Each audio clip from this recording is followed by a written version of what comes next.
மீன் குழம்பு பார்த்தாலே அப்படியே சாப்பிடணும் போல் இருக்கணும். அந்த மாதிரி தான் மீன் குழம்பு வைக்கணும். அப்படியே தேன் மாதிரி இருக்கணும் சாப்பிட்றதுக்கு. அதுக்காக தேன் மாதிரி இனிப்பாக இருக்கணும்லாம் கேட்காதீங்க. நம்ம சாதத்தில் போட்டு பிசைஞ்சு சாப்பிடும் போது அப்படியே தேன் ஊற்றி சாப்பிட்ற மாதிரி அந்த ஒரு ஃபீல் கொடுக்கும்.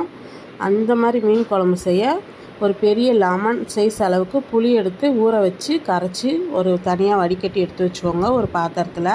இப்போ இந்த புளியை 2 வாட்டிக்கு தண்ணி ஊற்றி கரைச்சி எடுத்துக்கோங்க. இப்போ வடிகட்டினா இந்த புளி தண்ணியில் ஒரு நல்லா கொஞ்சம் பெரிய சைஸ் தக்காளி 3 தக்காளியை அரைச்சி சேர்த்துக்கோங்க. இது ரொம்பவே ஈஸியான மெத்தடு.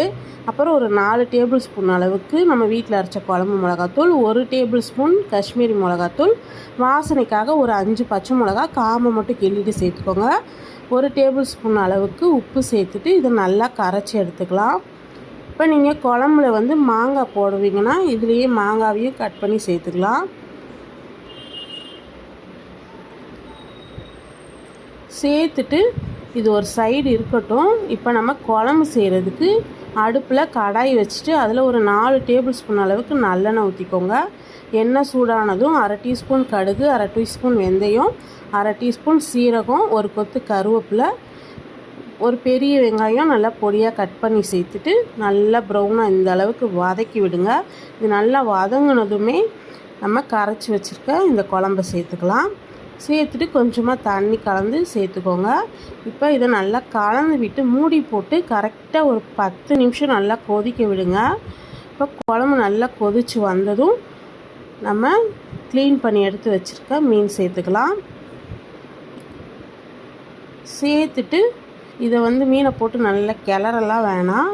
இதில் அப்படியே ஒரு டீஸ்பூன் அளவுக்கு மிளகுத்தூள் சேர்த்துக்கோங்க. சேர்த்துட்டு 1 டேபிள் ஸ்பூன் நல்லெண்ணெய் ஊற்றி மேலே ஒரு 2 கொத்து கருவேப்பிலையை போட்டு மூடி போட்டு ஒரு 10 நிமிஷம் மீடியம் ஃப்ளேம்லேயே வைங்க. மீன் நல்லா வெந்து எண்ணெய் பிரிஞ்சு சூப்பராக ரெடியாக இருக்கும்.